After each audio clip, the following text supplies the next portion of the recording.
You're tuned into the show that informs, improves, and inspires racers everywhere. The Northwest Race Report. The Northwest Race Report is brought to you by O'Hagan's Kart Supply, Lebanon, Oregon. You want to win? O'Hagan's wants to help. And by TruTech Automotive, Hazeldale, Washington. Get your car, truck, or tow rig repaired the right way, the TruTech way. And by Scott Seal Coat and Striping, Federal Way. For over 25 years, whether you're sealing or striping, you can count on Scott. And by Southern Oregon's karting headquarters, Speed City LLC, keeping racers on track with quality support and friendship. You're tuned in to the Northwest Race Report exclusively at TerryBridges.com. And now back to your horsepower and performance hosts, Terry Bridges and Glenn Lippy Tower.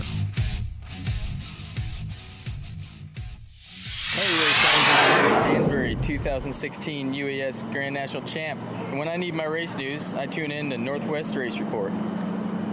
Oh, what is going on, racers? Another edition of the Northwest Race Report. You know how, Lip, how long we been at this? I don't know. It's been a little bit, man. I'm gonna tell you, it has. Yeah, I don't. It's been a couple. It's been a couple seasons. Let's just say, not a couple seasons, but you know what I mean. A couple seasons. Yeah. I don't know. I should actually try and figure that out, I guess. Well, you would think I would know, right? I think this is going on. You know, after a while, it kind of runs together. But exactly. Yeah, I think we're going close. This will be the end of. This will be the end of year 2. I think. I think it's more than that. 3. Wasn't it the other day we seen there was 100? Yeah, there was a. I'm going to go back. I'll go back and look. But anyway, we're here tonight again. We're back home.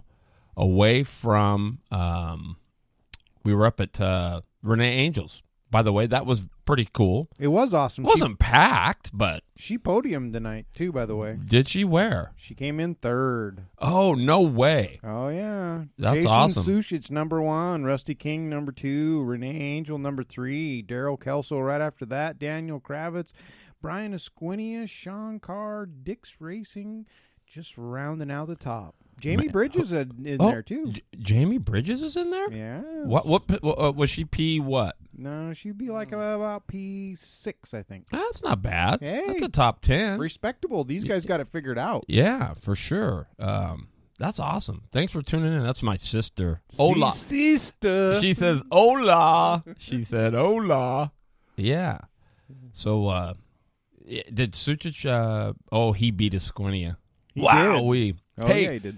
We've got a smooth show for you tonight. We got Jeremy Means, the man they call Flags. And why he's coming on the show was he was down at Red Bluff. So he's going to kind of give us the spiel on what's going on, what happened down at Red Bluff, which was pretty cool, I guess. West Coast Nationals. And he's got some big news about a pretty cool event coming up at Willamette Speedway. So he's excited about it. So I thought, you know what the heck? So he is our Blue Line Graphics in the seat guest tonight. Looking forward to talking to Jeremy, finding out what happened down at Red Bluff, as always. Flaming Flags, I like it. That is pretty cool. Who put that on there? He did. Flaming Flags. That's not too bad. Suchich put it there. Oh, he did? Oh, Okay. he did. Yeah, not too shabby. God, look at Suchich, kind of getting witty in his old age.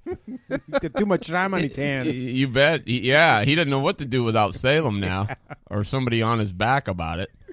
But Sweet. yeah, but we've got some results from Chilliwack. We got some results from Atwater, and the big Briggs. They had a Briggs regional. Oh. Big regional down at Shasta Kart Club this weekend. Pretty That would good. be California? Yeah. Oh, nice. Okay. Yeah. And some of our Northwest guys did pretty good.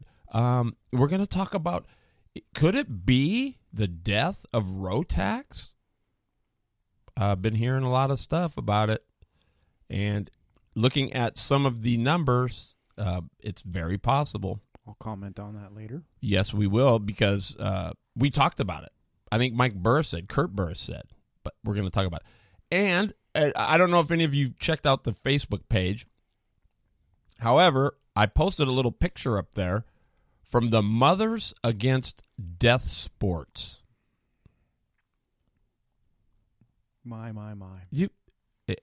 How much stupider can you be?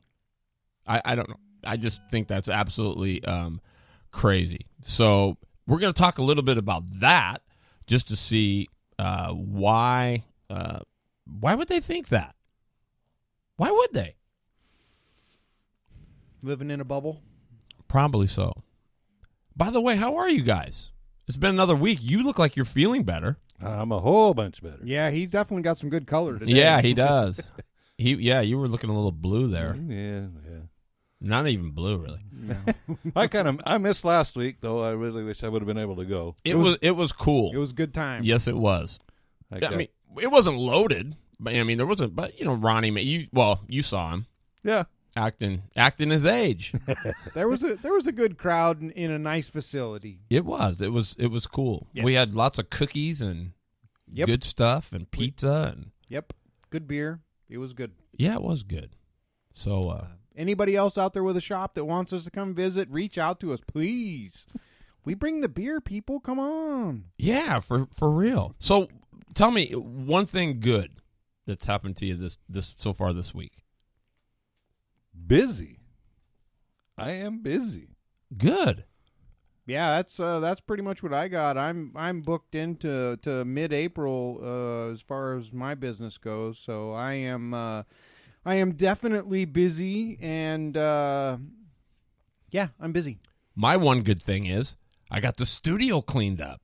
You did. you It's did. nice in here. I'm impressed. And I even made Lippy a pencil holder out of his old Busch beer can. I like it too. You might just lose that. I was so stoked because I didn't think you would notice. I mean, I thought. Are you kidding?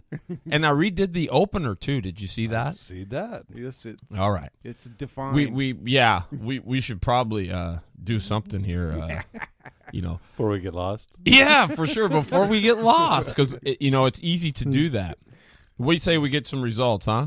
Sounds do good. it. Let's do it. If you're serious about racing, you're constantly looking for an edge. A tenth here, a pound there. It's a nonstop pursuit to find a quicker way around the racetrack. See High Performance believes to beat the racetrack, you must become the racetrack. And that is the thought process behind all of their innovative speed products. From their line of Superfly bodies and wings to the latest dual disc center vane Super Brake, it's all about finding a quicker way around the racetrack. With 45 years of innovation, See High Performance is dedicated to helping racers of all skill levels find an edge. Whether it's horsepower tuning, chassis dialing, or tire science, it's their commitment to innovation that sets them apart from the rest. Innovation is not what is, it's always been about what can be. So be all you can be with the integrity, innovation, and inspiration of C High Performance. Shop online 24/7 at chighperformance.com. And the good folks at C High Performance bringing you our Winner's Circle Wednesday tonight. Wow, did you have anything, Lip, from victories that you wanted to talk about? From victory. I mean, Winner's Circle Wednesday. Did you have anything? Nope. I got a few. Jeff, did you have anything? Not yet. I We're figured you getting might close, have. though. We're going to have some getting close. modified stuff here. Well, down in Shasta, they had the Briggs Super Regional. They had, looks like 1, 2, 3, 4, 5, 6 different classes, which was nice. Probably not a full load of 15, 18, whatever it is. But 206 Masters went to Mike Smith. World Formula Heavy went to Tyler Agan, the instructor. Yeah, he got that nickname back in 2013. I gave it to him because he is a driving instructor at Bob Bondurant School of Driving. Oh, wow. Yes. And so when he showed up, I said, oh, man, the instructor. Is in the house. He is, and he can wheel it. He's pretty good. Smooth. Yep, Blake Milton was second, Steven Taylor third, Wild Willie Wilds. Kind of like that. Yeah, met him for the first time at that 2014 at the Grands at Medford. Good guy. 206 Senior went to Jeff Shaw, Blake Milton, Jess Peterson, 1, 2, 3. Tyler Agan was 4th, and Monroe Jordan was 5th from Ched Follis camp. Nice. He said, we made the mistake of, we thought we'd lower the tire pressure and then make a big run at the end. They lowered it 2 pounds. That's big. That's big. Gulp. Yeah. That's what I said. I mean, wow. You know, and they're on those new, what are they, the Enveros or whatever. Oh, yeah, I just seen or those. no, not the Enveros, but the LeContes, you know. And they, I guess from what I've heard, you got to work with them to find where they sweet spot, where they fall off. But you know, I was talking to Doug Hugler last night, and from Hugler Racing Engines, and he said those tires, they went out and they ran, they put a new set on. They ran 140 laps on these tires, and they were still as fast as when they were That's impressive. on new. That's impressive. So, I mean, he said we had to, fudge a little bit with the pressures and stuff, but once we found what was dialed, there was 140 laps on these tires, and they hadn't fallen off yet. Wow. So that's kind of a, and LeConte is that, I think it's Continental Tire, the big hot dog from there is I can't remember the guy's name. It's an Italian guy, but I guess there's something to behold. I mean, 140 laps, that's a lot of laps. Yes, it is. And to be still a respectable tire at that point. Absolutely, yeah. Wow. Yeah. 206 Junior 1. See, now this is what they're doing now. It's Junior 1 206 instead of, World 4. I guess, that's all the junior classes. I think they've switched over to the 206. It's a good combination. Yes, it is.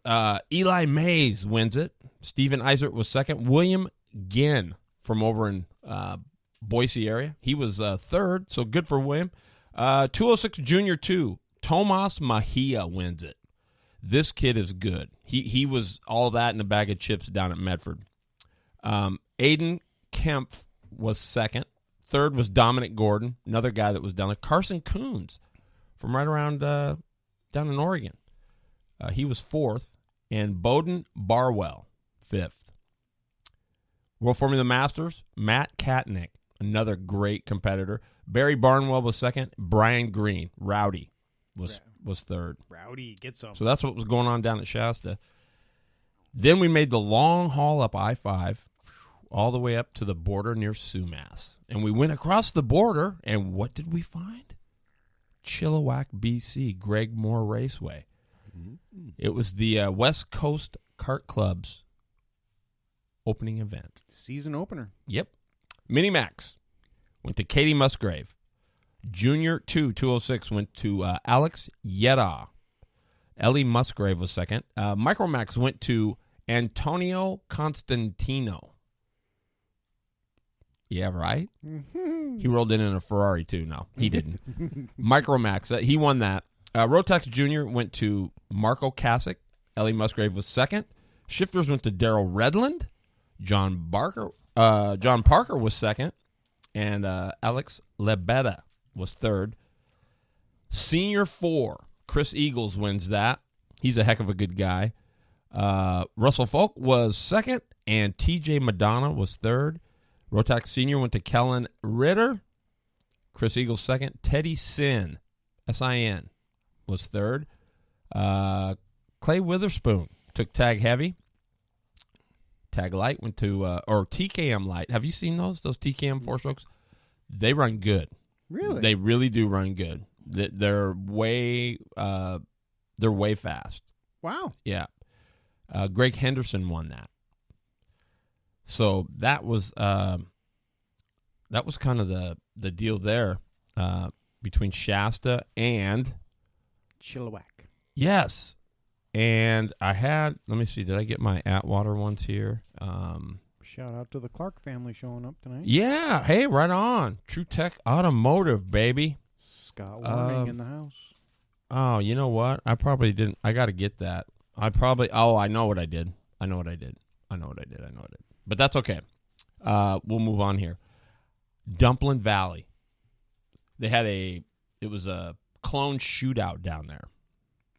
And I just went through. I mean, there was a million of them, but they They had the 330 Pro clones, 350 Pro clones, 375 Pro clones, and 400 Pro clone. Jeez. And let me tell you, Put a fork in them. there was 20 to 25 in every one of them. Jeez. I mean, it's remarkable. I mean, just think about that for a minute. I mean, that's only 20. I mean, we're talking what? That's 330. I mean, that's 20 pounds one way. And then it's only like what, 25 or, you know, it just goes up in 25. So, I mean, and there's 25. A lot of the guys are repetitive. You know, they're double classing, but still. I mean, Lance Harris took the 330 Pro clone. Barrett Terry, great guy. He was second. Josh Darnell was third. 350 Pro clone went to John Hoosier. Well, you giggle. What? Hoosier. Hoosier. I know, right? That's what I said. Barrett Terry was second again. Third went to Dillard Hatchett. And Josh Darnell was fourth. Justin Clark fifth. Pro Clone 375. Barrett Terry wins that. Jammin' Jimmy Rogers. Remember, he was on the show here after the insane one. He was second. And John Hoosier was third. Pro Clone 400. Seth Lunsford wins that. Troy Deppy was second. And Rob Sanders third. And I don't know. Can you pull up the Strebe? Strebe? Yeah, because I think the Atwater. I had those, and I was printing them, and then I looked at these other ones, and I said, you know what? It's going to be faster if I just write these instead of printing everything down there. But so There was one cool thing I seen on Facebook. Now I'm on Facebook, so oh yeah, Yeah, thank you for that, by the way. Yeah. Now and now, like Lippy said, we're gonna have to get a hook because now we can't get him off of there. But I even posted my first live video the other day. I put the phone in the windshield of the loader and drove around the pit. Oh, you That was did. a good one. I like that. That was pretty good, actually. But the one that I seen that was really impressing me is watching Randy Parker's car on the On Walt Austin's, on Walt Austin's dyno. That was awesome. Oh no! What? I didn't see that. What was Yeah, I tagged Jeff in it because it was awesome. What was going? You didn't tag me. Thanks a lot. I know. I'm so down there. What were they? They had his 5-horse on the dyno or what? Yeah, 5-horse. Yeah, he had the funny car on the dyno.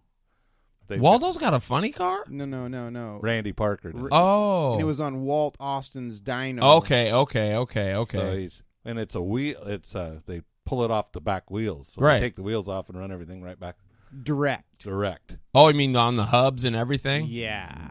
It was awesome. But they won't give us the numbers. Can you blame him? He's been working on that thing all winter long. Wow, that's pretty cool. Well, I mean, what's the big deal if you give the numbers? It's big over there. I mean, really, all that with those guys. Each numbers mean nothing anyway. I mean, well, yes, they do and they don't. Because if you happen to stumble into something that really, really works, you don't want everybody to know where you're at. So they've got to figure out how you got there. well, sooner or later they're going to know But that you've you got want- something, you right? want- All it takes is a couple passes, and you go, "Oh boy, they found something." But see, you want it later than sooner. So that's kind of the way that all works. Huh. Well, then why'd they post that stupid dyno thing then? That wasn't very smart. Well, Randy didn't post it, so I'm surprised I didn't get in trouble for sharing it. So I've gotten in trouble for sharing stuff there Oh, before. boy. Yeah. Yeah, So- that's not very good. Yep. It was good though. It Strep was, Fest promotion. Did you find that? I'm still. Oh, that's okay. That's cool. Because Atwater was down there, and they had some. They had 125s, 250s, a beginner box. What else did they have down there? Oh, well, while we're waiting on Lip for that, big shout out to, get this, Colby Thornhill. He took 600 restricted down at the Dixon season opener. Well, Yes, and AJ Harbaugh was second. That's pretty good. And then Thornhill went on to finish 8th in the opens, in the 600 Open. So that's pretty good. I'm thinking that's pretty good. I'm looking forward to seeing him in the sprint car, a real one. Thornhill? Yeah. I think he's going to be good. I mean, he's already good, but But I mean, yeah. That's what you find is that's the beauty of this. You get to see some of these, like Seth Waldall. I think he's one of those 10 or 15-year-old kids, you know what I mean? I mean, that come around every maybe 10 years. They just get it from day one. They jam their foot in it, and away they go. He's just a natural. There's been several like that. I'm trying to think. I think Justin DeMars is that way. I mean, he's just a kid that just got it from the get-go, So, yeah, there's and you can tell it. I mean, yes, that's just it. But what it's like watching Evan see. I mean, he paid attention to what was going out on the track. He wasn't over here goofing around, whatever. He was watching and working. That's the most important thing, in my opinion. Mine, too. I mean, because I've always said, right? I mean, it just makes you wonder what goes on at home when they can come in and jump off and they're on their skateboard. They come home and they say, hey, Jeff, get up there and clean your room. No, you clean it. You work on my go-kart, so you just go ahead and clean my room. I'm going to go off and play. I mean, that's something that just bugs me to no end. I mean, I just think it's horrible. No, I got no luck. Oh, really? STREB, Strebfest Promotions? No, I've got it up, and I don't find anything on Well, Outlaw look under around here. results. It'll say right at the top, it'll have, it's the very first one on the top of the deal. I'm pretty sure. Strebfest World Promotions. Oh, you're trying to find the website? Yeah. It's .wordpress.com. Oh, no, I got nothing there. I'm on Facebook. Oh, yeah, that's why. It's just not going to be up on there. So, yeah, congratulations to Colby Thornhill on his win in the 600 restricted. That's pretty darn cool. And we can come back to that for sure. About 7:30, Jeremy Means, Flamin' Flags. I kind of like that. I gave him flags, but I think Flamin' Flags. Does he wave them that fast? That they're flaming? Or does that mean they'd like to catch them on fire? No, I'm just kidding. Yeah, that's pretty cool. He'll be with us. We're going to be talking to him a little bit about what went on at Red Bluff. I will tell you this much. The West Coast Nationals were last weekend. From what I know, Johnny Burke drove Jaden Walbridge's car. I didn't hear how he did, but R.J. LaChance, who is the GM for QRC, was the winner, and he said it was a big win for him, one of the biggest of his career. So a big shout out to R.J. LaChance for winning that West Coast Nationals. That's a big deal. I've never been to Red Bluff. Have you? Nope, never have. I've never even seen the racetrack, so I'm not sure. I know some people have been down there, and They say it's small. It's small, but it's racy, real racy. The fact is, I seen some video where Earnhardt's niece was running, and she was up on the top side just picking guys off, and then all of a sudden somebody come up from the bottom side, slammed her, and she went back about 8 spots. But No way. Really impressed with watching her. I mean, she was coming up through an outside hauling the mail. Yeah, that's pretty. I'd like to go. I need to get down there before too long.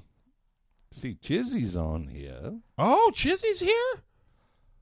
I have not. I haven't talked to Chizzy in so long. I understand he has taken a position with a TV thing, a TV deal here. All right, the Clones. Jason Black wins it. Kent Stevens second. Tony Valencia Jr. was third. Pure Stock went to Timothy Cruz. Rick Zanin and Ken Atkins were second and third. Beginner Flat went to Emily Van Hoff and Connor Cruz. 1-2. Beginner Box Cage went to Maverick Padroni. That's kind of tight. Maverick. Colby Wallace, second. Layla Shear, third. Junior Outlaw Cage went to James Bum, B-U-M-B. Eric Bothello and Kevin Phillips. 250 cage went to Tyler Henson, Jesse Burke second, and the 125 cage went to Sonny Calabrese Phillips. So good stuff there. That was the Atwater Dirt Oval results from this past weekend. So congratulations to all the winners there. And moving forward, it's about coming up on 7 o'clock. Or is that o'clock? O'clock. Is it o'clock? O'clock. Yeah.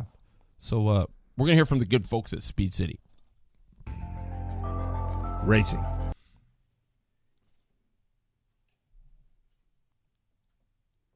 It's preparation. It's focus. It's attention to detail. And when you try to take shortcuts, it shows.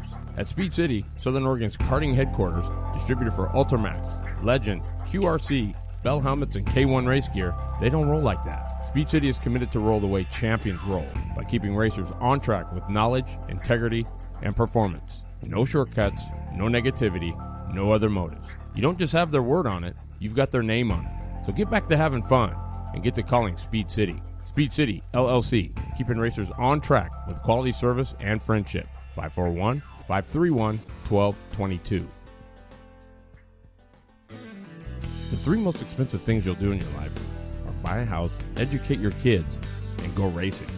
What you don't need is another expense, and that's why you take your car and tow rigs to TruTech Automotive to ensure that they are maintained and repaired the right way with the right parts at the right price. And how's this for right? Extended to all racers is the In the Family 25% discount off of all preventative maintenance and repair labor. All you have to do is use the discount code NWRR to save. Now that's right. Get it done the right way, the TruTech way. TruTech Automotive, 6900 Northeast Highway 99, Hazeldale, Washington. 360-571-2302. Good evening, everybody. Welcome to Lappin' with Lippy, brought to you by Scott Seal Coat. For all your sealing and striping needs, get a hold of Scott Seal Coat. We can stripe it or seal it. Whatever your needs are, just give Scott Seal Coat a call and we'll make it happen.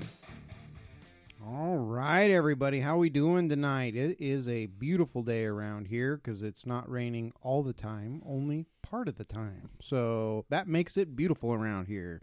Because if we're not rusting, we don't know what we're doing. So, so I got it was put up on Facebook, and Josh Colley does a great job with the Idaho UAS over there, and he put up the unlimited driver's mandatory read, and I read through this, and it really it just lays it out. It makes it black and white. It's I'm glad he did it. It's what needed to be done. And so I'm just going to read through this just because I think everybody should read this. Some of the rules apply directly to UAS, and others are just karting in general. It's not very long, but it's a great little deal. So it says minimum weight must be posted on the nose of your cart for the scale person to read. This is mandatory, folks. So you need to figure out what your motor combination is and calculate your weight and have it marked right on the front of your cart. We like to have it preferably right above the number, so we can write down the number or figure out what number you are and verify your weight. So make sure that happens. Also, make sure you go across the scales wherever you are, especially over there, and make sure your cart weighs exactly what it's supposed to on their scales as well as your scales, because everybody's scales aren't the same. This is good stuff. They will have no hot laps over there, okay?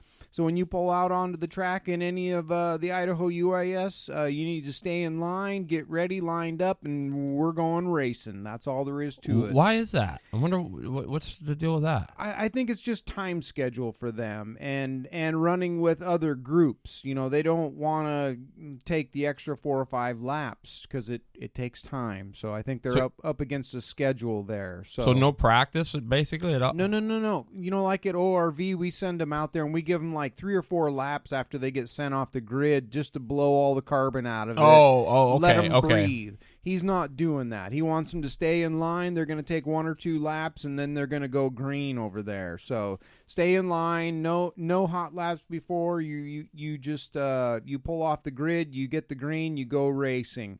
And just like UAS, there is no restarts, or he says recranks. No restarts, recranks, nothing. Only under a red flag situation. Once all 4 tires hit the racing surface, there's a little gray area there, the engine goes dead for any reason, it's done. You're over. Park it and wait to exit the area you're in when the race is over. So strict 15-minute limits on the races. So if you guys are out there crashing and banging, causing trouble, whatever you're doing, it's 15 minutes or whatever you're getting, 20 laps, whatever comes first. So, that's incentive to stay off the person in front or behind you, and let's just go racing. It's it starts from the first green until the first 15 minutes or whatever the laps are, either 20 or 25. He didn't say what the laps are over there. And this is the one I really, really, really like because I'm getting very tired of it. No brake checks on the start. That is an automatic DQ if he catches you doing that. So, the old be aware and watch for my brake light, which we don't have, brake checks. He's just going to DQ you. You don't get sent to the back. You don't get another try. Nothing like that. It's done. We'll see. Yeah. That's I know, but you know what I mean? I've witnessed it, and it really makes me mad. It's a poor sportsmanship. I know the old school guys from 10, 15, 20 years ago, that's the way it was. But we're about racing now, not shenanigans, crap, and what you can do to affect the rest of the race. They don't understand that the first guy in line, it's real easy for him to recover from that, but everybody else behind him is affected by that, and it's just not right. It's an unfair advantage given to the leader, and if you're going to do that, I agree with him. You're DQ'd. You're done. See ya. Park it. So these are Josh's rules over in the Idaho UAS. Let's see, international removal, of safety equipment while still active in the driving race. So I think what he's saying here, like if you lose a neck collar or something like that, it's going to result in an automatic DQ. So make sure that stuff is on and where it's supposed to be. Use hand signals. When you lose power or you're going to be exiting the track for any reason like that, get your hand up. And he says high in the air. And this is a good thing. I see a lot of people that just want to be cool and hanging over the side of their cart just to, try and acknowledge people. But let me tell you, if I'm looking down track, around track, and I'm in traffic, you hang a hand over the side of the cart, I don't know what you're after. So straight up in the air, high in the air to let everybody behind you that's racing. Let's face it, in this UAS class, these guys are moving at a great clip. They're hauling the mail. So you need to get your hand up, you need to hold your position, and you need to pull off the track, but get your hand up in the air. And this is another good one that really everybody should be listening to out there. And do not try and win the race on the first lap. And we see this all the time. Everybody plows into the first corner and just wants to play bounce off of somebody else and make their move when we got 20 to 25 laps to get it done. You guys are the upper echelon. You are the cream of the crop. So drive like that, You can make it through the first corner without, collecting everybody next to you and behind you. So I see Terry over there. He's giving me the thumbs up on that one. No, it's good. No, I was wondering what that. I was hearing that boom, and I go, oh, it's his hand on the desk. Oh, I'm sorry. It's all right. I'm a little problem. excited over here. So show some respect for the rest of the drivers out there, and don't push and bang and crash your way to the front. There's plenty of time to race and make it happen. And then the double file starts. if chosen, we will be attending one at a time if they can't get it done double file. So but basically what he's saying is he's going to give you a chance to do it double, and if you can't, then it's going to go right to single, and you're going to have to make it work after that.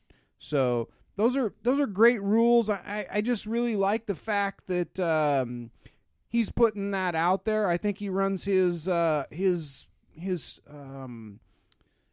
ship series, yep. his ship, very tight over there. He's very accessible. He's very upfront. It's no nonsense. It's right there in front of you. So thank you for that. You're doing an awesome job over there. We're going to get over and try and support you as much as we can. And we're going to shift gears and go a total different direction because this really spoke to me. I've got time, right? Yeah, okay. This really spoke to me today. So there was something that popped up on the Facebook today, and it was about Rock, the indoor Coke syrup race that happened in December. And what it was, it disappointed me that it was actually the promoter that put this up on the internet, but it was in the junior class. I believe it was a junior class because the kids were only 13 or 14 years old. There was only 3 of them out on the track, and they were racing really hard on cement with Coke syrup on it. So this is like super sticky stuff. And the guy came from all the way in the back, past second place, made his way up to first place, and he was working on him with 1 lap to go. And coming into turn 2 or 3, I'm not sure which one it was now, there was contact made. He spun the leader, and he got the win. And what people started saying after that, what really got me, and everybody's kept saying that it's the final lap. It's 1 lap to go. You're in second. It's anything goes to get into first. And that's to me is just not what it's about. It's not, people were saying if my grandma was ahead of me, I'd dump her to get first place. And I can't wrap my head around that because for me, second's way better than last. And it shouldn't be that way in karting where undoubtedly in this instance, the second place kart was probably 2 to 3 tenths faster than first place. But let's face it, there was only one groove there. You had to move him to get it done, but he didn't move him. He spun him. He punted him to get it done. Now, people were saying it was a timing issue. He's only 13. Give him a break. But then other people were saying, I'll do whatever it takes. It's the last lap. That mentality's stupidity right there. However, that's what I'm after. However, I will say though that on the last lap, just blatantly dumping somebody, like it sounds like this is what happened here. That's not acceptable for the win. Exactly. To me, that's just not acceptable. However, I am going to put up with a little bit more, maybe rougher contact or whatever. I mean, as long as it's not some blatantly just completely filthy. I mean, and there's a difference. You can see it.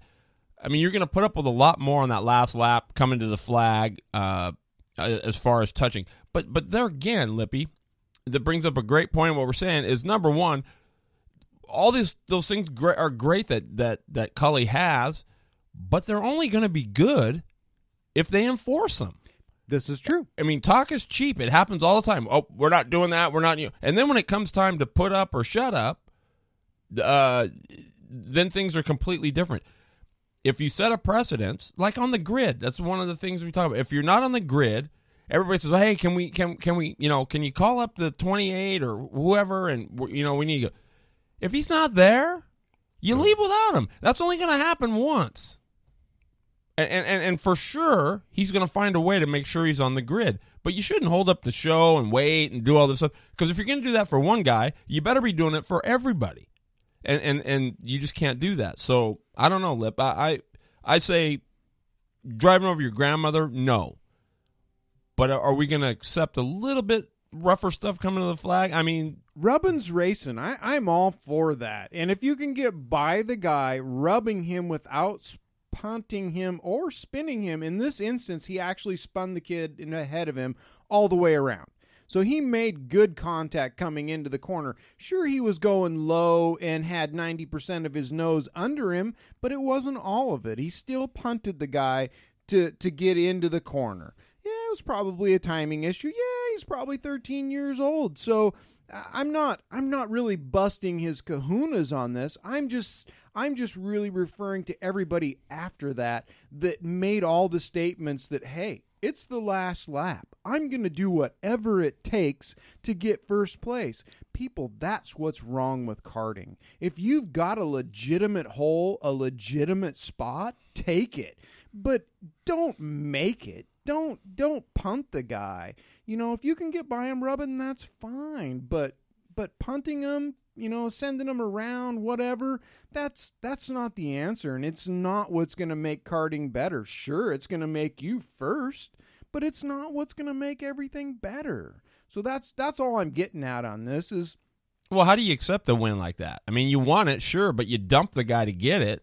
So, I mean, did you really win it? I mean, I don't. But they think they did, and they are good with it. That's what I don't understand. When they start stating that I'll dump my mother, I'll punt my grandmother, I'll do whatever it takes, even if it's my dad, you know, really? Really? That's not what it's about. And parents, shame on you if you teach your kids that. And adults, if that's your theory and your way you're going to get to the front, shame on you, because that's not racing. If you can't get by them and do it legitimately with both carts still facing in the same direction, you just lost a notch for me. I got no respect for you. Yeah, for sure, man. That's I couldn't agree more. I mean, I'm going to put up with a little bit more stuff there coming to the flag, but there again, that brings up one of the things I've always said, that it's a knife edge, right? You go and make calls. I mean, some of the like in sprint racing on the asphalt, they say, you know, avoidable contact is what they say. I don't know what they say in the dirt, but some of that, it's almost like basketball. They've got a rule in there that says when you have 10 players on the floor running in an enclosed space, all, you know, looking to on the same real estate, there is going to be some contact. Some of which is severe, but that does not necessarily constitute a foul, because it's just, you know, how it is. So you've got to be able to judge the difference between, you know, wanting real estate and, you know, there's going to be some touching, you know, and a guy gets in there and it looks there, and maybe he thought the hole was there, and now the hole closes up and he's trying to get out of it, but he still hits the guy.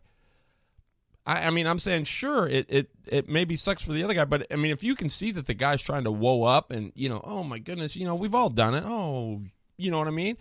And there's nothing you can do. I mean, I think there's a difference between blatant punting and getting in there and getting it. But my point is, anytime there's some contact, everybody wants a call. Yep. And that is not, that makes your bed. Now you get a little tick, and you got people screaming and crying that they hollered and he put a bumper to me, and, you know, it's that's why you've got to refrain from always making a call when there's some contact, because now you've just opened a can of worms. Some of that, you just need to stay out of it, and it's on them. And if it starts getting too rough and guys are, you know, stuffing each other and taking each other out. I mean, there was one at Tri-Cities where they said, well, hey, they asked the corner worker, did you see? No, I did. Well, he kind of, okay, he didn't see it. And they asked another guy, you know, and so they came to me and they said, did you see it? And I said, yeah, I saw it, but it doesn't matter what I saw. I mean, because I'm not an official. So, I mean, if you don't see it, you can't call it. Exactly. So don't guess, because, I mean, that's just the way it goes. That's why I think it's It's hugely important that they have these drivers meetings, Lippy, and not you, because your meetings are really good, but some of them, they just go over it's kind of we got to have a drivers meeting, so we're going to, rather than wasting, unless there's some important stuff there that you need to talk about, okay, how the race is going to go, the routine, what it is. If they need to know, that's one thing.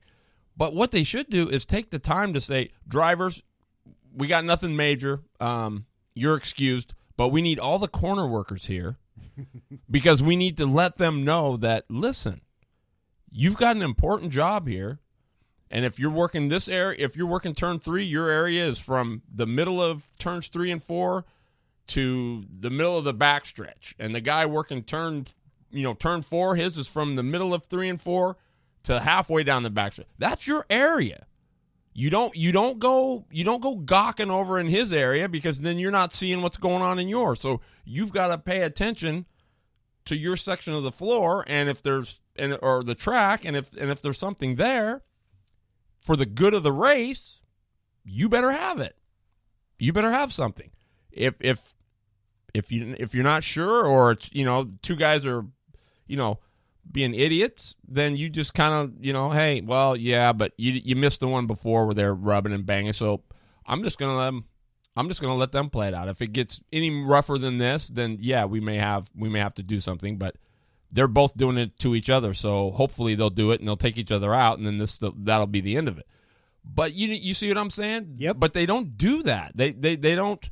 I don't think they give the corner people enough. Number one, they always give them a ton of credit, but they don't give them a ton of, hey, it's important that you watch this. I mean, because it can make or break something. Now, I'm not saying you need to, anytime they, put a bumper to them, you got to know the difference, but you need to be watching your area. You can't be watching turn 4 and gawking at, the leaders going into turn 1, because now this guy that just gets cornholed in turn 4, you didn't see it.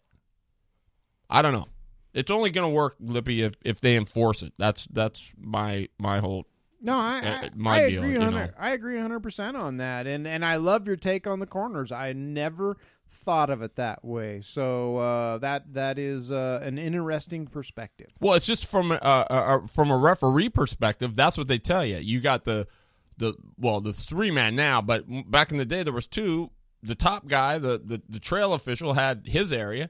And then the guy in the baseline had his area. And like they said, there's a cyclone fence around your areas. So you can still see through it, but it better be big for you to jump that fence to go in the other area to get something. It's got to be for the good of the game, is what they tell you. So nice. I don't know. It's just that was great stuff. And Josh Cully is a great guy. I'm excited for Idaho. I'm excited for all of them over there, because they haven't had much over there. They've had to always travel, and it's a 12-hour trip wherever you gotta go. So hats off to Cully and those guys for getting that UAS deal over there. And those guys have supported us, and we want to support them. Absolutely. Well, and something Sean Carr said that makes more sense than anything.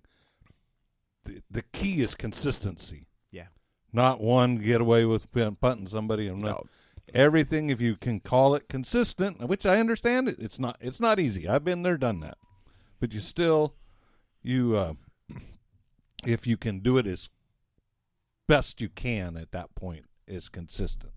Right. And that's why you have to kind of watch.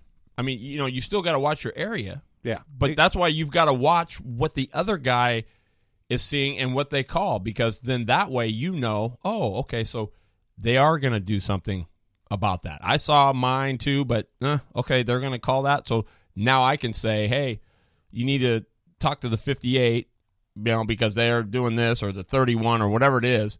And that's how you say, and then that way everybody's on the same page. But there again, what's wrong with all 4 of them communicating and saying, hey, let's 20's driving a little rough. Keep your eye on it. Yeah, absolutely. And come in there in between heat races when one's leaving and the other before they come out. Just if you got something, run and huddle. Hey guys, come here. You know what? That last one, I'm just going to tell you, keep your eye on the 20. But that brings up a good point. We're getting a lot of this, haven't you? Yep, I've seen the same thing. Now you guys are the guys are on the same page. I just think they need to spend more time, especially since they're volunteer. I mean, a lot of people just don't know. So, I don't know. That's just, over in Europe, you don't become an official there. You go to school for it. I mean, they teach you a class, and you don't move up or you don't do anything until the higher-ups above you say, yeah, he's ready. I'll have to look that up. That'll be good for next week. I'll have to find that because it was intense what they do over there, even in karting. It's big. I mean, super big. So that is that's cool stuff. That is super. A Benjamin to the head flagman usually helps too. Joe Ransom. Oh man, Experience? yeah. Well, I'll tell you a quick story on that. So I became an OSAA high school basketball official, and it's my first game. My kid played at Dallas. You're not supposed to take games, but it had been a while since she had been there. I think it's something like 2 years or 3 years before you can go back. So I go and I'm all dressed down. I'm nervous. I mean, no doubt. So we're standing there, half court like they do, and some guy comes out of the stands. He says, "Hey, Terry," and he snaps a 20. He says, "Here you go." And I'm thinking, are you kidding me? My first game. And this guy's flashing a $20 bill saying, "Hey, Terry, here you go." He says, "I'm just kidding." Well, of course you are, but that doesn't help me now. Yeah, really. I mean, it was like, holy cow. My buddy looks and he says, "Seriously, did that just happen?" Yes, it did. I wasn't even supposed to, Anyway, I thought it was all done, but yeah, it still went fine, but. Yeah, but you're right, Joe Ransom. A Franklin, that always helps. Yeah, for sure. I'll flag. Always been. So while we get it, I got a couple minutes because I went off a tangent. So you get me all fired up too, Lippy. Oh, That's the whole thing. Well, so I'm looking at this Facebook post, and I don't know if you saw it, but it said,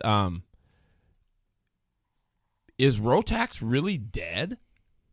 And I'm like, what? So I'm thinking to myself, holy cow. This is true. Because remember, if you guys, I'm sure you guys out there, listeners, heard Mike Burris. Kurt Burris said the same thing. We've talked about it, I don't know how many times. It is, oh, hey, what up, Earthquake? Sean Holbert in the house. Kurt Burris said it's got a shelf life. There's no way that this can continue on the way it is. Constantly changing, right? I mean, when they first came out, they were all about the grassroots guy. I mean, that's what got them, to the point where they are now. I was talking to Doug Hugler, who is a dealer for both Top Kart and Rotax engines, and he said they sent me a flyer to say, what do you think as a dealer? He said, all you care about is the international and national stuff. You forgot about the grassroots guys, and you never used to be that way. It was always the grassroots guys. You were big on that when you first came in. Too many engine updates, every season or whatever that, yeah, we've got another update. You don't have to run it unless you want to run for 10th. You don't have to have it, right? I mean, that's what they're saying basically. And it's just, it's like everything I've always said is you can't overlook where you came from. You can't be something you're not. And why screw up a good thing? I mean, for the sake of a buck. I mean, they went from basically coming in and taking over the sport because they were taking care of all the grassroots people to now they got too big for their britches. And like I was saying all along, it's like, since when is Rotax karting? Karting is so much bigger than just Rotax. Well, they didn't think so. Nope. And so now they've only catered to the national guys and the international guys. And it goes to the same thing. The spec series, stuff is, one of the complaints is now the guys with money still, are buying, 50 barrels at a whack. Yep. Or 50 engines at a whack and going through them and taking the good ones and putting the rest out there. And that's what Doug said, too. He says, all these updates, I've got a bunch of engines here that are nothing but boat anchors. They're paperweights. I can't use them. I mean, I can use them, but I can't run them anywhere. They're not legal anywhere. So what do you expect? Yeah, that's my biggest complaint. Well, I don't run them, but just hanging around my engine builder's shop, that's what he says. I walk in and I'm like, geez, what's with all this? Oh, well, we're on our second update this year, so everybody's bringing their stuff in to get it all updated. I'm like, are you kidding? He's like, no, it's $1,700 this year for the update. It's like, really? Absolutely. Well, let me tell you, it's affecting them because it should be. The Florida Winter Tour, which is normally very, very big at this time of year, right? When you're starting everybody's itching to get out there. I mean, I kid you not when I say they had anywhere from 200 to 300 entries at this Florida. I mean, people were going down there and staying for a month. Florida's awesome. I mean, it's just like the racing go-kart capital of the world. Well, listen to this. So you can imagine, you haven't seen it in a while, but 250 go-karts is a lot of go-karts. Heck yeah. Or 300. That's a lot of go-karts. It's a lot more than a guy realizes. And that's what they were getting down there in Florida Winter. They had 10 entries. 10. Wow. In Rotax Senior, Ooh. Which was arguably probably one of the toughest classes ever. 10 entries. And that included them being combined with Rotax Masters. Oh, Lord. The only one that saved them was the juniors. Rotax Junior had 23 in it. That's still low, though. That is still low, but that's not bad. 7 entries in DD2 and DD2 Masters. That's actually probably good from the things that I've witnessed for that class, but 14 in Micromax and 10 in Minimax for a total of 64 entries. Jeez. Now, let me say, all the new X30 stuff, the IAMI stuff, they were there for an event the weekend before, and the numbers were like off the charts for the X30 stuff, right? The IAMI stuff. And those guys were all still there. Because I guess there's another Rock Cup or whatever coming up here in the next week or two. So those guys are all there, but none of them, they're all off the Rotax wagon. I mean, so can't blame him. Talking to Ronnie Sires, he was saying, here's the deal. It's kind of like kart and IRL when they argue, and the sport loses when they do that. Mm-hmm. So I'm done because I got to get our driving tip of the week in here before our caller calls in. So here we go. Here's Product 41's Ronnie Swires with your driving tip of the week. Hey racers, this is Ronnie Swires, professional driver coach for In the Driver's Seat Tip of the Week. This week I want to briefly touch on driver preparation, not car preparation, driver preparation. This last week at the racetrack, I was talking to a driver who made a comment about always being late to the grid because it took him so much time to get all his safety gear on and get situated in the car. Drivers, you need to be religious about giving yourselves the proper amount of time to get ready and prepared.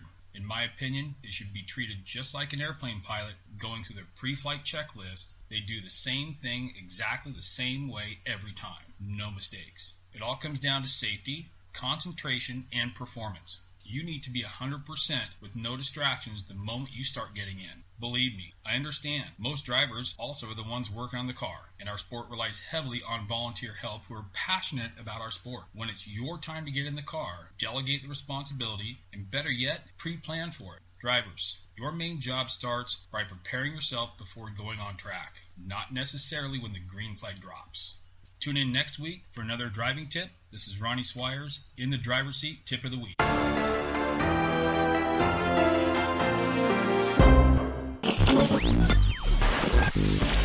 No truer words spoken. Amen, right? Yeah. Ronnie Swires is on top of things. I mean, I listened to that and I said, hallelujah.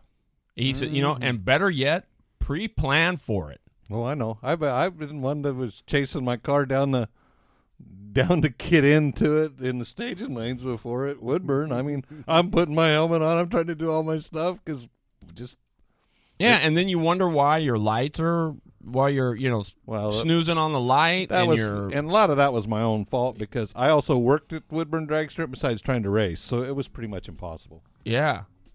Does make it tough.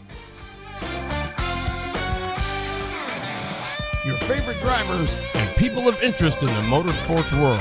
It's time for In the Seat, powered by Blue Line Graphics. All right, our guest tonight, our Blue Line Graphics In the Seat guest, I want to give a big shout out to Brian Esquinia, who is just setting the world on fire over there at BLG. So if you're wanting graphics of any sort, if you want unique ones, you need to call BLG, Blue Line Graphics, www.blg.blue. Our guest tonight, he's a flagman. He's a passionate race fan, and he's also a part-time, what do I want to say? He's a part-time Northwest Race Report, kind of, what do I say? Pit reporter, because he gets to the places sometimes where we don't. His name is Jeremy Means. Jeremy, welcome to the show, buddy. Hey, Terry, how you doing? I'm doing good, man. How are you? I'm doing good. Missing that California break that I had, missed the vacation time I had down there, and had to go back to work this week, and I'm already missing California. Was the weather good down there? Not really. We had while you guys had the sun on Sunday, we were enjoying the showers down there. Aha, serves you right. Bragging about that vacation, right? Yeah. So quickly, I mean, I just want to say, I mean, you go to a lot of races every year. I mean, I know you flag a lot of them, but I mean, you also go to a lot of them too. How many races do you go to a year? I probably go to, I would say, probably another 20 to 25 events on top of what I actually work. And you typically work what? I work on typical seasons between 60 to 80 events. Oh, so that's 100 races a year. Yeah. Wow. That's a busy guy. Yeah. I cut it down because there was a couple years ago where I set my record and I worked 150 something events in one season. I was like, yeah, this is gotta get calmed down some. Yeah. We'd be calling you Gumby arms. That's what we'd be calling you. Flaming Flags is right. Those things never stop. No kidding. Wow. That's 100. That's a lot. I mean, I don't know if people realize. I mean, even back in the day, the old late model guys used to run, on the road 60, 70 races a year. I mean, that's a lot of races. That's a ton of races. Busy. So, get us up to date. Now, here's my bitch. I had a hard time finding anything on the results. I even went to the Red Bluff website, and there was nothing there. And I can't believe a race of this magnitude doesn't have. So I misquoted, and Renee corrected me, I guess. I was under the assumption that LeChance won it, but I guess it was Caldwell that won? Yeah, Caldwell got the win for back-to-back Eagles. Jeez, I would have never, watching him at Salem a week or so ago, I would have never guessed that he was primed for that. But that's his track. I think a lot of it was aggression going into this race because he had been put on. I want to say it was close to a month and a half suspension from the track leading up to this event. So the handcuffs been put on him for his driving style there during the season, and he was told he couldn't come back until Nationals, and he came back to Nationals and made it all worth the while for himself. So do you think Salem was just his practice on not being quite as aggressive, or?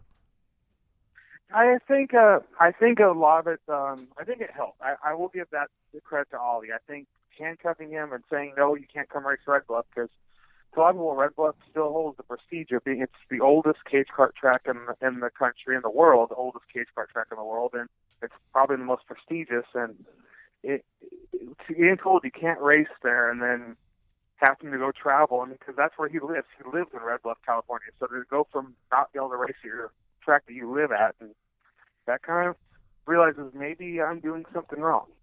Right.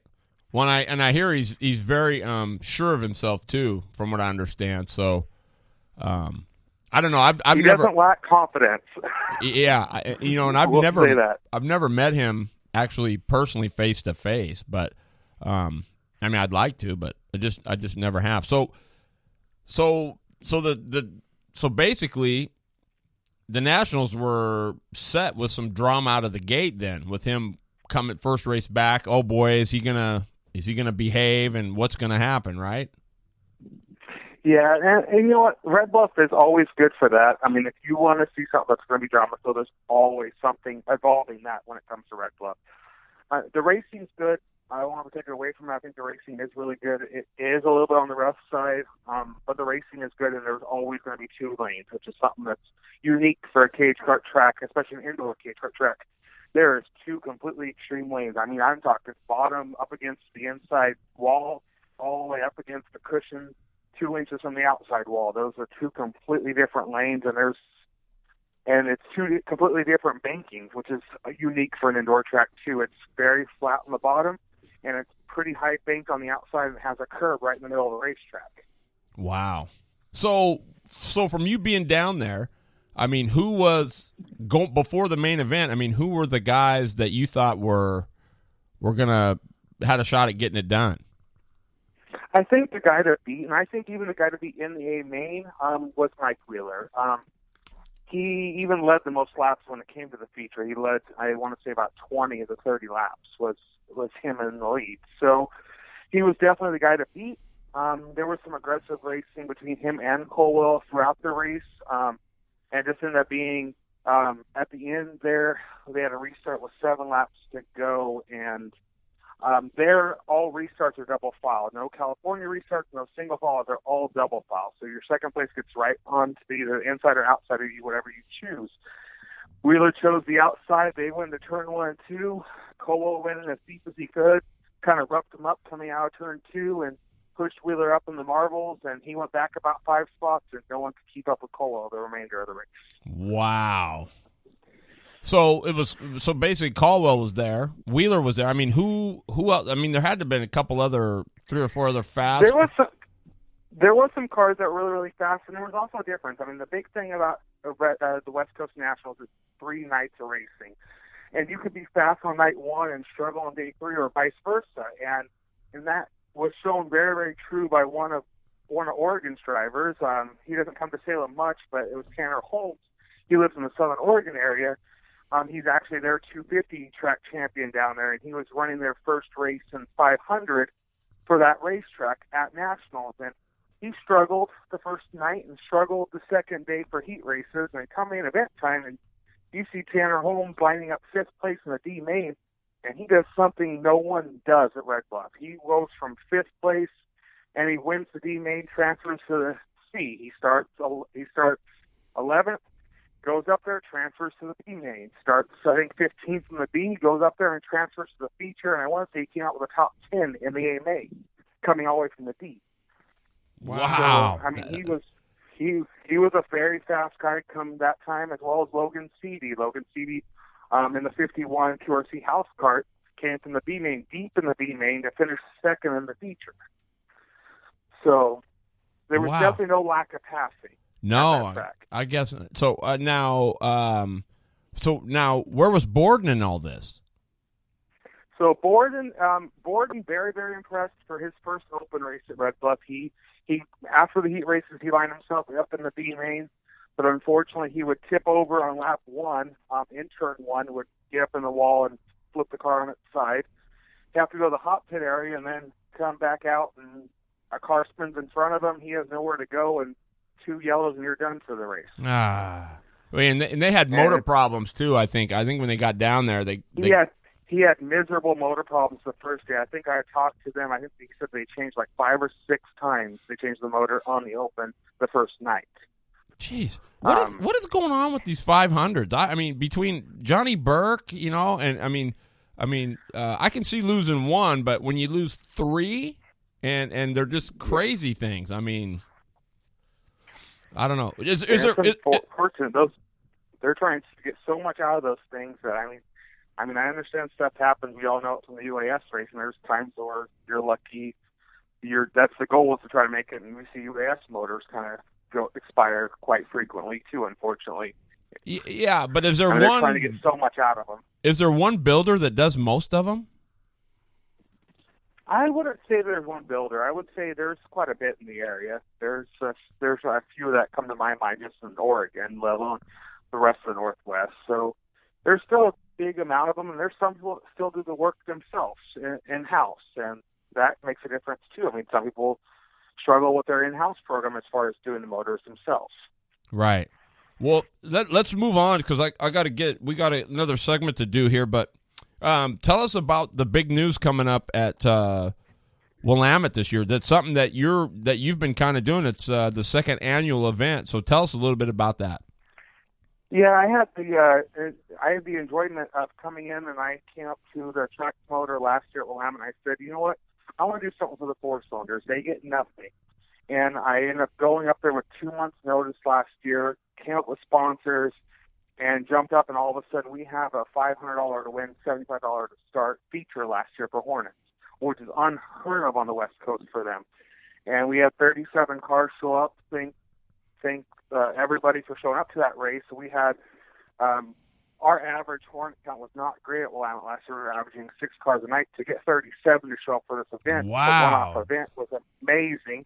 And they're representing 6 different racetracks. We had Grays Harbor, we had Sunset Speedway, we had River City there, we had Madras Speedway, Cottage Grove Speedway, all the way down to Coos Bay Speedway showing up for this event. And the coolest stat I had for everybody when it came to this event was out of all 6 tracks represented, I was blown away that we had a 20-car feature and all 6 tracks had somebody in the feature. Wow.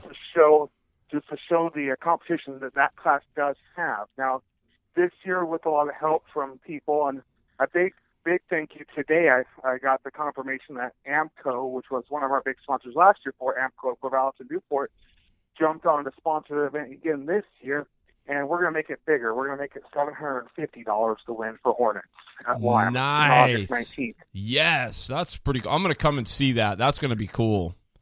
That's really cool. You know, and that's awesome. I mean, because you're right. What a shot in the arm for those guys, right? I mean, because they're usually the undercard. If the laps get cut, they're the ones that get cut, and it's just good for them and good for you for thinking of those guys. I mean, that's really a big deal.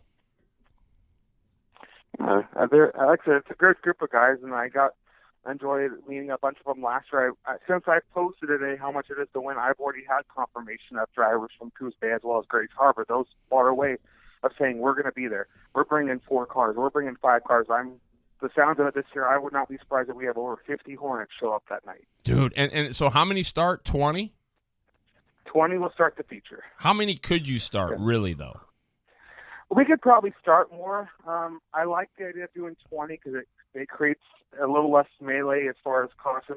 Last year's feature only had 2 cautions in a 30-lap feature, and the drivers showed each other very, very well. There was 4 and 5 wide racing on the track. It was amazing to watch. I like the number of 20. I always have, and I think it's a good place to start and end there, especially on a 30-lap feature on that. Right. And it creates some prestige of making the show. I mean, they have to earn their way into the show. Out of 50 cars, only 20 get to make it. There's that prestige of being one of those 20 cars. Right on. Well, so quickly, give us a rundown of the sponsors that are going to help do this. Right now, currently, I have AMCO Transmissions, the presenting sponsor of it, like I said, from Newport and Corvallis. I have Swears Trucking jumping back on board. Mike's been a great guy. He's been one of the biggest supporters of me going into this one. I have a sponsor, Stumbling J Livestock and Halsey. They've jumped up money into this race, as well as Don Gartner, a racer from Sunset Speedway Park himself, has jumped in to provide money into this race. It's really, really cool seeing the drivers want to get back to the sport. And even the sponsors that can't give a lot have said, we'll sponsor a lap of the main event for $50, and that's a way to get themselves into this event of sponsoring an event like this. So could the Northwest Race Report do something like that? Oh, I would love for you guys to jump on board. Yeah. What do you think? Okay, let us talk about it, and we'll see what we can do, and then I'll let you know. We'll pick a lap and good. we'll put a number on it. Yeah, we'll do something. I'll assure you that we'll do something. That's because that's Sounds cool. good. All right, Jeremy. Thanks, man. I appreciate you being on. Thanks for the update on Red Bluff. You're the man, dude.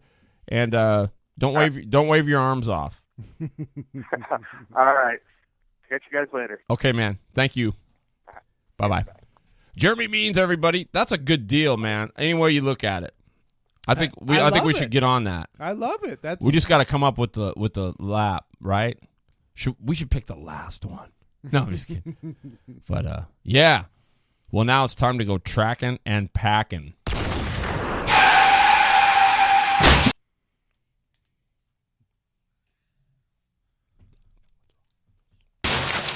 We're tracking and packing around the Northwest with the loader, Jeff Eden. Woo! Boy, that was an explosion. Yeah, good evening, everybody. Well, we're going to kind of finish up on the deal on the concussions, and what I'm going to do is we had 4 principal people that we'd been talking about, and I'm going to that's who we're going to talk about today. Dave Ely was the main guy with the sprint car that had the concussion. At the end of last year, he was only 75%. I mean, this is how bad the things were. So when you say 75%, Back to normal. okay. Back to normal. And this is his quote, and he says, "When you get a concussion, you need care. And don't be afraid to give up your seat." Mm-hmm. I mean, this guy, when you read the article, and I've did some research on the internet about him and stuff, I mean, this was a passionate racer. He'd race 6 nights a week. And then you got to quit? That's tough. Yeah. So that's some good stuff right there. I mean, That's information. yeah. That's it. It's information. Exactly. And then in part of this deal here, Bill Simpson was Bill Simpson Safety Equipment. Stuff happened. He sold his company out. He went to Impact. Impact's still part of his deal, but it's not. He's off on other things. But Bill there was some bad blood between Bill and NASCAR, because when Dale Earnhardt got killed, they blamed Bill Simpson. They said that the seat belts broke during the wreck. Well, I heard they weren't mounted right. yeah. Then this come up, it wasn't mounted right. And then NASCAR just flat said it was your fault. They didn't care. And they didn't. And some of the stuff you see them do today, I believe that's what they would probably have just said. NASCrap. He didn't. Really? He didn't. All he asked for was an apology, and they wouldn't give it to him. No, they won't. The firefighters, actually, one of the firefighters actually told him that he had cut the belts to get Earnhardt out. So, and they even had video that proved it, but NASCAR wouldn't back down. So Bill just said, "I've had enough of NASCAR. I'm gone." Can't blame him. You know, you can't. I mean, the man devoted his life to the safety, and then he's pretty belligerent about that NASCAR doesn't care about concussions and stuff. And up until I think Earnhardt's deal here this last year, I think they kind of proved it, because there was no protocol. I mean, now there's a protocol in place. Before Junior stepped out of the seat and said, "Hey, this isn't right, I'm not right," did other people start looking at it? Danica Patrick, she's figured she's had 8 or 9 of them. Part of them was with IndyCar, part of them with NASCAR. And there's some more of them have stepped up and said, "I've had the symptoms." Well, now you're not going to get away with their protocol now. You're in an accident. You go in. It's not an option. You go in, you go through the protocol before you come out of the infield care center. You're not the best evaluator of Yourself. status. Yeah, exactly. Well, that's just like what Dave Ely was saying, Like, I'm fine. Yeah. Tell Well, a guy- yeah. I mean, and So you fall over dead. Yeah. well, and because you do know that Ronnie Baker passed, Exactly. and that's it just 1 minute you're fine, and Yeah. the next minute You're not. And then Randy LaJoie's been part of this deal. Randy's made it part of his life to make seats. Like I was saying, Chris, the guy I work with in the modified, he got one. He sat in one back in Boone, and he said, he said it was expensive. We're talking $2,200 for a seat. But he said, if I had had that seat and had bought that seat, it would have come out of my race car and went in my living room. It was more comfortable than my recliner. So, I mean, what is that? The joy of seating or something? The joy of seating, and he's really stepping up into the sprint cars and the short track deal. It used to be he was only had like 10% of that, and he's up to about 50% of the seats out there now are his. So that's he's really improved his stuff. Yeah, but that's what happens when you're passionate and you continually work to improve it. Exactly, and that's one of the things that I respect about him. He actually was banned from NASCAR for a while. After a race, smoked a joint. Next week went up to was going to spot for a guy. They did a piss test on him, and he flailed it. Wow. So he had a long road to hoe to get back in NASCAR's graces and go through all this stuff. And then the other person involved in this is the Dr. Terry Trammell. And Trammell's been more of a IndyCar person. He's an orthopedic surgeon, and that's where every one of them IndyCar guys, when they took the frontal hits and their legs were all broken up, he's the one that put them back together. And he's just highly noted. And he retired here I think it was 8 years ago. And basically now he's a safety consultant. And he's trying to get, I guess the easiest way to put it, with a capsule with the Indy cars, and the Indy cars are fighting him. You've had two.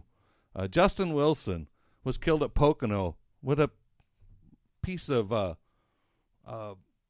debris went in the car and hit him in the head. Dan Weldon was killed down in Las Vegas. I mean, that was a bad deal. The thing should have never happened the way it happened, but he ended up in the fence and took a pole to the head. F1, Felipe Mendoza was killed from a spring from another car. Had wrecked, come in, took him in the head. Henry Curtis in the F2, he had a wheel come in and take his head. So this man's trying to, he wants a capsule or something there, and all these series are fighting him. Well, even a halo. I mean, something that would all they've got is that one bar in the back, right? They don't want it. None of them want it. They say they can't see. I mean, you can't see. I don't know. You can't see. You can't see when you're dead either. That's exactly what I just wanted to say. So it's I give those props to those four guys. That was a great article in the magazine. I really enjoyed researching it. So do you and I don't know how many listeners out here tonight are tuning, but I mean, it may sound boring, but I think it's this is the kind of stuff we're trying to bring up so that, I mean, I know when just from that little hit that Ronnie had, I'm confident that he had something there. Oh, yeah. I mean, there was just no doubt. Just from his complaints, the way he was. I mean, just, when you said he was lethargic, just tired. Yeah, and when he walked, he just didn't look right, And so, and for Ronnie to go out and make one lap and come in and say, I'm done. I mean, it's got to be pretty bad. Oh, I can relate with it. It definitely. It's not a fun situation, and once you get your nut rattled like that, I mean, it doesn't just fix itself right away. Yeah, and don't Ronnie. No, I'm serious. I mean, but because he kept saying, "Oh, I didn't get a lot of sleep. I didn't, whatever." But I'm just gonna say, guys, do not take this stuff lightly. I mean, it's serious. It's really serious. It's not. And like I say, with NASCAR, That's one of Bill Simpson. I mean, he just reiterated that NASCAR wasn't interested in it because you can't have one of your superstars out. It's not profitable. That's right. Exactly what it comes down to. Yeah. Well, let's scale that quickly. Let's scale that down to where we're at. I mean, what we're doing on a local level, right? I mean, I'm looking at this and I'm saying, okay, so we've got the UAS, which is obviously our upper echelon. I mean, they're going darn fast. Mm-hmm. They're going fast enough to hurt yourself. Very much Definitely. so, and fast enough that you got to have all your wits about you in order to be. I mean, it's just not. I mean, just like people know it when they're not in shape. I mean, you these things are not just your everyday, weekend war. I mean, they're race cars. Yep. They truly are. They're race cars. So if you're not all there, I mean, not only do you stand to hurt yourself, but you could seriously hurt someone else too. Exactly. And I think that's and that's one of the things that a guy. I think at that point when you get this concussion, you're not thinking right at that point in time. So you're not, hey, I'm gonna race, I can go. Yeah, but it's just like Ely said. I come flying in the corner and I caught this. I didn't know what to do. Well, my gosh, you're doing 90 miles an hour into a corner with a sprint car and you don't know what to do. I mean, he was enough aware of it to know that I have to park the car. right. And that's I mean, he realized it. Jeez, that's crazy right there because, wow. Yeah, I just think it's something that we should not be joking about. I mean, the whole thing, the U.S. thing, I mean, look at Foley's deal, We need to be looking at those rollover valves. I mean, I know Renee didn't like to hear it, but I'm like, maybe a fire suit is something they should be thinking. I mean, with the amount of fuel they're carrying and the bigger tanks, I mean, I'm not trying to cause anybody any more expense or anything. I'm just saying it's getting to the point where. Yeah, but Renee should have one because I think she has to wear one in the midget. Yeah, she does, but I'm just saying. I just think it's something that I mean, nobody really when they tack. I mean, nobody really tacks. They don't tack. When I remember when we used to go sprint racing, you had to show your gloves, you had to show your helmet, you had to show your jacket. It wasn't. Now it's just push up to the grid and it's kind of like, whatever, You're here. Yeah. Cool. Yeah, we're warm body. Let's do it.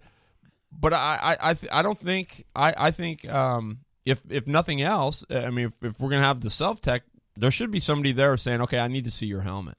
Because some guy come in there with a 15, 20-year-old helmet, and it's probably been dropped and chipped and hit, and it's not gonna help him. Thrown.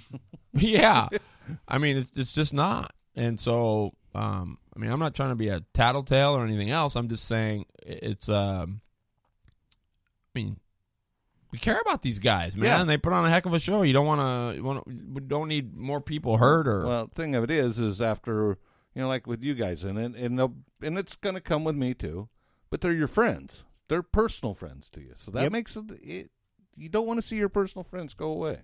Yeah, Or, I mean, or you're go there. through pain. So Yeah, for sure. But and I think that some people think that you have to have a big traumatic accident, upside down, smash into a brick wall, whatever it is, and that's not the case. It's just an abrupt stop or a good hit. In Ronnie's sake, he got hit from behind, and so his head whiplashed back and hit the wing. And basically what happens in that is your brain in the gel that's in your head, it slaps against the side of your skull. So that's all it takes. So yes, you can do it in a rear collision or a front collision or a flip. It doesn't have to be a big traumatic thing for it to happen, but we need to be more aware of that. Yep. I mean, look at Earnhardt. That And was a take crash heed. that they survived every day. It didn't even look bad. No, it didn't.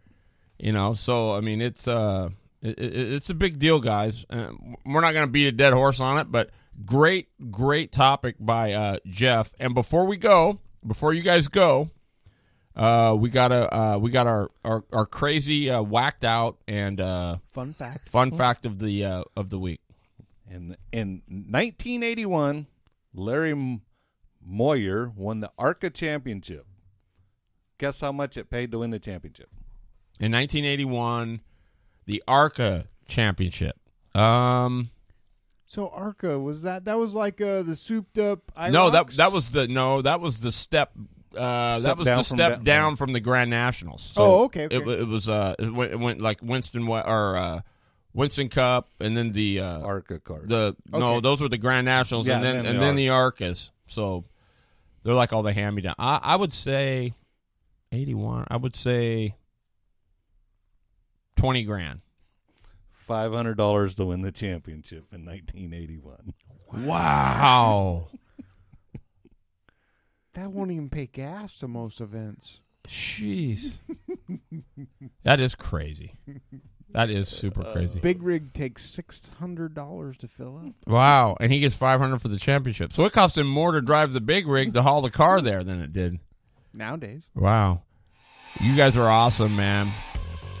Well, big stuff coming up this weekend, I think. What's going on? I got some cool stuff. I'm going to save it for next week and let you know. There's going to be they got a Kid Kart Academy coming up March 24th at Spokane. Nice. So tune in next week. I'll get you some more info. I'm going to get some more info on it. Lakeport Indoor, March 25th, race number 10. Boy, we've got... what else is going on? Oh, I'm going to talk to you about the East versus West LO206 event. That's going to be going on. They got a race at Tri-Cities, Tacoma. I know I put it on the thing tonight. So that's going to be really cool. It's like a shootout. So I'll get you some more info on that. Stay tuned. And just a lot of cool stuff going on. We just got carried away tonight, like we always do. Joe Ransom says fart cart class pulls that purse nowadays. Yeah, no kidding. So anyway, you guys, be safe. And remember, when somebody's on the bottom, where do you got to go? To the high side. Hey, Jeremy Means just made a reminder, the car show for Willamette Oh, Speedway that's right. at Heritage Mall in Albany. Yep, if you can make it. Heritage Mall, yeah, the annual Willamette Speedway car show. Going to be some cool stuff down there. So if you're down Oregon way, be sure you stop by there. See Flamin' Flags. Thanks to the Idaho guys for doing the Roadster show, too. That was a good deal. For sure. So we love you guys. And like always, something you want to see on the show or hear on the show, give us a shout. Please. I mean, we need the input. It would be helpful. So, till next week, somebody's on the bottom. Going to the high side. Going to the high side. Love you guys. Take care.